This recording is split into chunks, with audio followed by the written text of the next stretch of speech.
اخوہ آمنت باللہ صدق اللہ مولانا العظیم۔ معزز و مکرم سامعین، کروڑ بار شکر ہے اس پروردگار عالم کا کہ جس نے آج کی صبح ہمیں پھر سے زندگی عطا فرمائی اور ہمیں یہ سعادت اور توفیق دی کہ ہم اپنے پروردگار کے آ کر سجدہ ریز ہوئے۔ اللہ تعالیٰ ارشاد فرماتا ہے انما المؤمنون اخوہ، بے شک تمام مومن آپس میں بھائی بھائی ہیں۔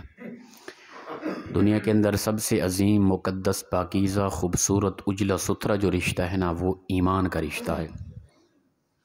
ایمان سے بڑھ کر اور عظیم پاکیزہ رشتہ کوئی بھی نہیں ہے، چاہے وہ باپ اور بیٹے کا کیوں نہیں۔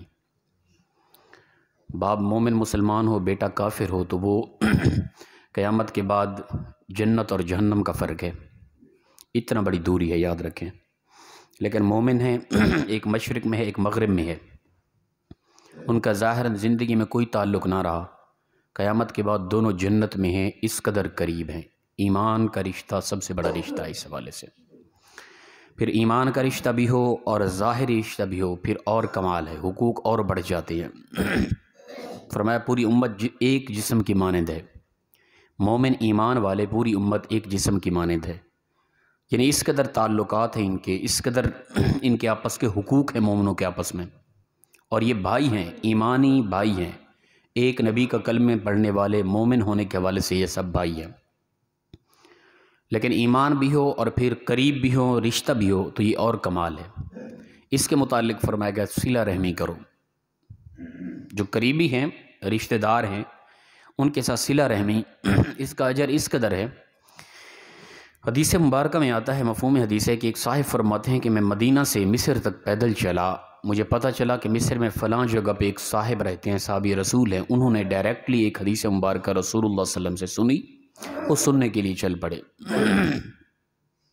فرماتے ہیں جب میں وہاں پہنچا تو پیدل چلا، سفر کیے، 6 مہینے کا سفر تھا، سفر کر کے فرماتے ہیں جب میں وہاں پہنچا تو وہ صاحب دستک دی تو وہ اوپر والی سائڈ پہ سامنے آئے، تو میں نے انہیں کہا کہ آپ نے حدیث مبارکہ سنی رسول اللہ صلی اللہ علیہ وسلم سے، وہ سننا چاہتا ہوں آپ سے، اور مدینہ سے یہاں تک محض اس لیے سفر کیا کہ وہ حدیث سنو۔ انہوں نے کہا آپ اوپر آ جائیں یا میں نیچے آ جاتا ہوں؟ کہنے لگے نہیں، نہ آپ نیچے ہیں نہ میں اوپر آتا ہوں، آپ یہیں کھڑے ہو کے وہ حدیث سنا دیں، میں یہاں سے حدیث سن کے واپس چلا جاؤں گا، میرے آنے کا مقصد پورا ہو جائے گا۔ اس قدر لگن تھی اللہ کے دین کے ساتھ، رسول اللہ صلی اللہ علیہ وسلم کے فرامین کے ساتھ۔ 1 سال کا سفر کیا، اور جن سے ملنا تھا صرف اتنا، بس وہ اوپر کھڑے ہو کے انہوں نے 1 منٹ کے کچھ حصے میں وہ روایت سنا دی، اور وہ روایت سنتے اسی طرح واپس چلے گئے۔ اس قدر ذوق تھا، اس قدر چاہت تھی، اس قدر لگن تھی، اس قدر محبت تھی دین کے ساتھ، اللہ کے نبی کے فرامین کے ساتھ۔ ہمارے ہاں وقت ہی نہیں ہوتا، صبح آتے ہیں بمشکل بیٹھتے ہیں، فرض نماز پڑھ کے دعا ہی نہیں مانگتے، حدیث یا قرآن، درس قرآن سننے کی کیا ضرورت ہے ہمیں؟ وہی لوگ تھے جنہوں نے اپنا تن من دھن سب کچھ دین کے لیے قربان کر دیا تھا، ہر وقت وہ میدان جہاد میں دین کی سربلندی کے لیے، اور دین اسلام کے علم کا اس قدر ذوق تھا، اس قدر محبت و چاہت تھی کہ مدینہ سے مصر تک 1 سال کا سفر کیا پیدل، اور کتنا لمحہ 1 منٹ کا کچھ حصہ وہیں نیچے کھڑے ہو کے اس صاحب سے روایت سن کے واپس چلے گئے۔ روایت کیا تھی؟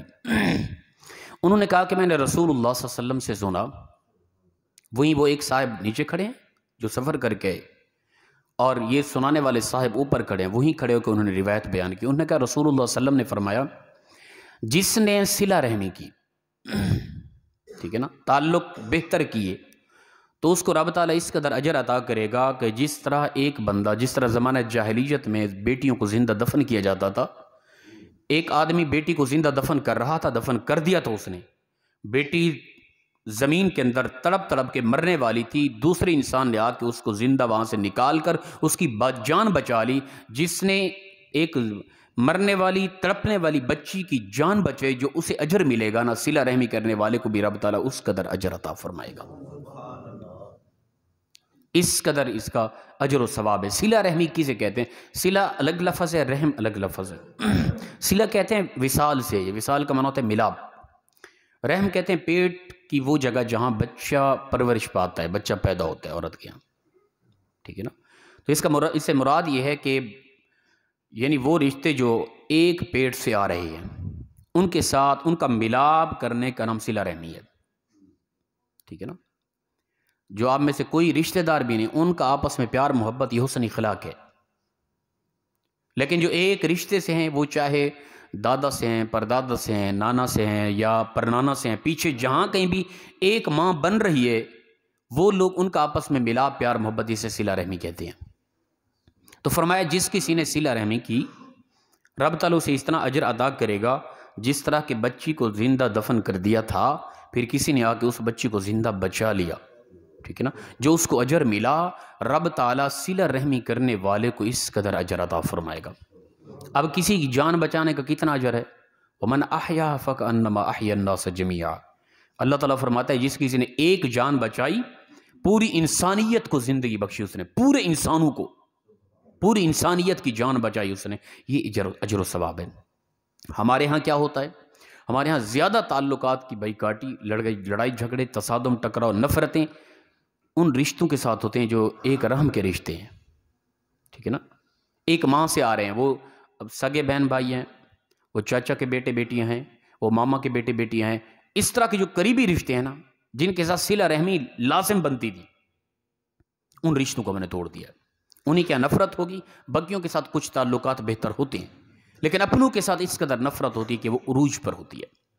اللہ کے نبی صلی اللہ علیہ وسلم نے فرمایا جو اپنے ان رشتوں کے ساتھ جو ایک پیٹ سے آ رہے ہیں، وہ پیچھے جہاں سے بھی ملتے ہیں، وہ پانچویں پشت پیچھے بھی سے جا کے ملتے ہیں اگرچہ، تب بھی ان کے ساتھ محبت اخلاق یہ صلہ رحمی ہے، اور جو صلہ رحمی کرے گا سمجھ لو کہ اس نے پوری انسانیت کی جان کو بچایا ہے۔ تو میں اور آپ اس حوالے سے توجہ کریں، کہیں ہم جتنا بھی بیٹھے ہیں، کہیں ہمارے اندر تو ایسے نہیں کہ ہمارے جو قریبی ہیں، گھر والے ہیں، جو ایک رحم سے آ رہے ہیں، ان کے ساتھ ہمارے تعلقات کہیں خراب تو نہیں ہیں؟ اگر ہیں تو ان تعلقات کو جوڑیں، پیار محبت دیں، ان تعلقات ٹوٹے ہوئے رشتوں کو قریب کریں، سینے سے لگائیں، پیار محبت دیں، تو اس کا اجر و ثواب اللہ کے نبی صلی اللہ علیہ وسلم فرماتے ہیں یہ ملے گا کہ تم نے پوری انسانیت کی جان بچائی ہے۔ پھر اس حدیث سے یہ بھی ملتا ہے کہ ان صحابہ کو علم کا اتنا ذوق تھا، ہمیں بھی چاہیے کہ میں اس طرف متوجہ ہوں۔ جو ساتھی آتے ہیں نماز پڑھ کے فوراً جانے کی کوشش کرتے ہیں، ان کے ہاں بھی گزارش کر لیا کریں بھی کیا کرنا ہے جا کے۔ ہاں یہ بھی نہیں کہ ہر ایک کے لیے لازم و ضروری بھی نہیں، شرعی مجبوریاں بھی ہیں کئی ساتھیوں کی، انہیں فی الفور جانا بھی ضروری ہوتا ہے، لیکن جن کے پاس وقت بھی ہے، کوئی کام بھی نہیں ہے گھر جا کے، اور علم کو اور قرآن و حدیث کو اس قدر پس پشت کرنا، اس قدر بے رخی، یہ ایمان کے منافی ہے۔ ان لوگوں کے ذوق کو دیکھیں اور ان لوگوں کے ایمانی جذبے کو دیکھیں تو ہم پھر اپنے آپ کو مسلمان یا ایماندار یا مومن کہیں دور تک بھی نہیں دیکھ پائیں گے۔ میں تو بعض اوقات صحابہ کی تاریخ پڑھتے ہوئے جو ان کا کردار ہے ایمان کے حوالے سے، نماز کے حوالے سے، اعمال کے حوالے سے، قرآن کی تلاوت کے حوالے سے، عشق مصطفیٰ کے حوالے سے، دین کے جذبے اور غیرت کے حوالے سے، اور سب کچھ قربان کرنے کے حوالے سے جب دیکھتے ہیں تو پھر ایمان، مومن، مسلمان اپنے آپ کو کیا محسوس ہوتا ہے کہ ہم انسان بھی ہیں کہ نہیں۔ اس چیز میں خدشہ پڑ جاتا ہے کہ انسان بھی ہیں کہ نہیں۔ اس قدر عروج پر تھے وہ لوگ ایمان کے حوالے سے۔ میں ان لوگوں کے ذوق کو دیکھیں، ان لوگوں کی لگن و چاہت کو دیکھیں۔ مدینہ سے مصر تک 1 سال کا سفر کیا، فرمایا تجھے نیچے آنے کی ضرورت نہیں ہے، تو وہیں کھڑا ہو کے مجھے وہ روایت بیان کر دے، میں یہیں کھڑے کھڑے 1 منٹ کے کچھ حصے میں یہیں سے واپسی چلا جاؤں گا، میرے 1 سال کا سفر کامیاب ہو جائے گا۔ ہمارے ہاں قرآن اور حدیث درس بیان ہو رہے ہیں، کوئی چاہت پھر یہ بھی نہیں کہ وہ لوگ صرف سنتے تھے ذوق کے طور پہ، جس طرح ہم سن رہے ہیں ماشاءاللہ جی، کمال روایت سنائی حضرت نے جی، مزہ آ گیا ہے۔ مزہ تو تب آتا کہ ہم عمل کرتے، مزہ تو تب آتا کہ ہم جتنا لوگ سن رہے ہیں ہمارے اندر کوئی ہے ایسا جن کے تعلق ٹوٹے ہوئے ہیں، آج جاتے ہی ہم رشتوں کو جوڑ لیتے، آج جاتے ہی ہم معذرت کرتے، ان بکھرے ہوئے رشتوں کو قریب کرتے، تب کمال ہوتا کہ ہمارے اندر نور ایمان تھا کہ ہم نے روایت سنی اور اس پر عمل کیا۔ یہ صحابہ یہ نہیں کہ وہ سال سال کا سفر کر کے 1 منٹ کی حدیث سن کے چلے جاتے، پھر وہ ما سبحان اللہ کہہ کے ذوق نہیں پورا کرتے تھے۔ ان لوگوں کے اندر یہ راسخ کر جاتی، اور پھر آخری سانس تک کوئی ایسا لمحہ نہیں آتا کہ وہ اس طرح کی روایات کے برعکس ان کے لمحوں کی زندگی کا، ایسا ممکن ہی نہیں تھا۔ تو ہم ذوق کے لیے نہیں، عمل کے لیے کچھ سنا کریں، ہم صرف مزہ لینے کے لیے نہیں، بلکہ زندگی کو بدلنے کے لیے علماء، طلباء اور اس طرح کے بیانات کو، درس کو سننے کی کوشش کریں۔